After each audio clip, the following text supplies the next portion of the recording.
What's up guys, it's Criddle here from the AnimeBallZ team, and joining me for our second time since 2012 is Mr. Todd Haberkorn.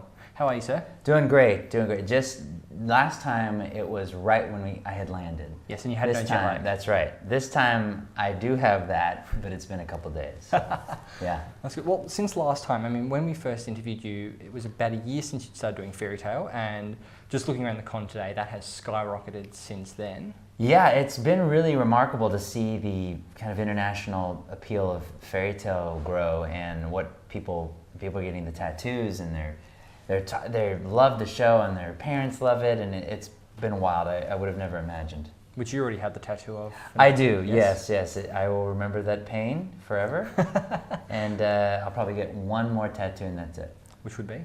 Don't know yet. No? I thought I had one. I actually set an appointment, and I was at a different convention back in the States, and I was walking to the tattoo parlor, and I had my appointment already set up, ready to go, and I canceled it before I got there because I didn't know enough about the entire history of what I was going to get, and so I want to make sure I know it very, very well. Fair enough. So now you're currently actually taking over a role from someone who did it previously, where you're taking over the role of Jadeite for Sailor Moon, which is Sailor Moon, and since Anime Boston last week or a couple of weeks ago, it was announced that you guys would be reprising your roles in the Crystal series as well. Yeah, absolutely. And I'm glad I can talk about that now, because for the longest time we totally couldn't.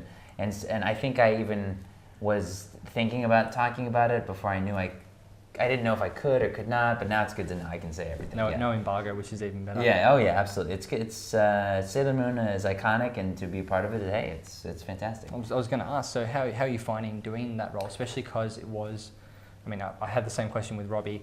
It was a beloved series in the 90s, and now you're coming into this series as a fresh, not so much new face, because you've been around doing anime for a while, but a fresher face on the role. Well, you know, it's the Crystal certainly looks a lot better. I mean, wow, and the scripts are, because when we did the original uncut, the scripts were very dated, and they had a lot of like misogynistic things in there that, like, there's one episode where Jadeite's like trying to lure the girls in to suck their energy away or whatever, and he's like, don't you girls want to look good? Well, you need to drop some pounds. I mean, come on in here, I'll help you do that.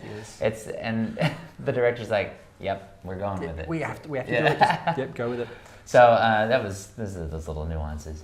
Fantastic. So you've also done some really over-the-top stuff a bit more lately with Kill la Kill. Yeah, Kill la Kill, yeah. Very, very extremely over-the-top series. How is that? It's seeing shows like that where a weapon is like a giant pair of half of a scissors, or, you know, in Goku suits, and just the craziness of Kill la Kill.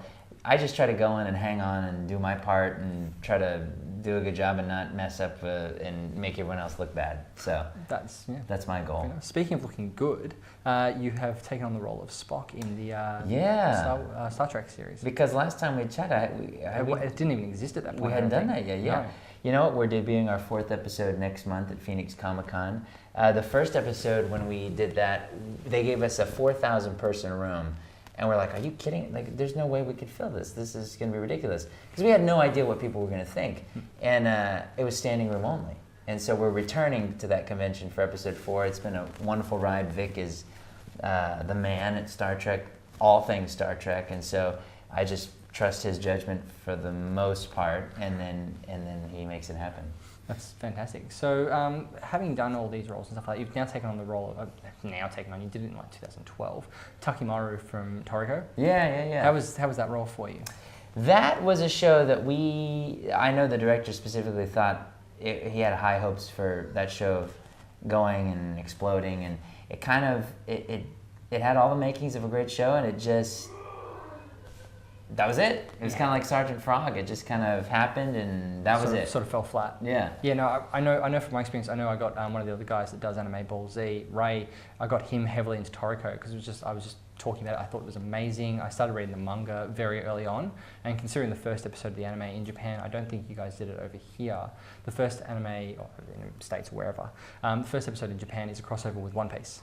Oh, so it's just like, you know, that's how high hopes they had for the series in Japan. Yeah. And it did do well in Japan, not as probably well as they would have liked, but another big eater, super powerful big eater, you know, the same as Luffy and Goku and all this stuff. Yeah. You'd think that would have a bigger impact, but and it's weird because it's very calculated when they pump money and time into shows like that and of that length.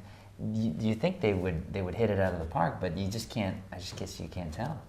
I mean, it may be the reason they did a second crossover later on in One Piece. I think it was. They did a crossover episode with Toriko, One Piece, and Dragon Ball Z. Really? Yes. Which, given the English cast for Dragon Ball Z, I would have loved them to dub that episode, because there's actually a fight scene with, I think it's Piccolo, Zoro, and Vegeta all at the same time. So to just be Chris Sabat having a three-way fight with himself. Wow, that's fantastic. I would still like to see that. That would be amazing. Anyway, thank you so much for taking another chat with us. Yeah, good to see you. It's been absolutely fantastic. This has been Todd Haberkorn with AnimeBallZ at SupaNova 2015, and we will catch you guys on the flip side. Right on. Hey, thanks again. No worries.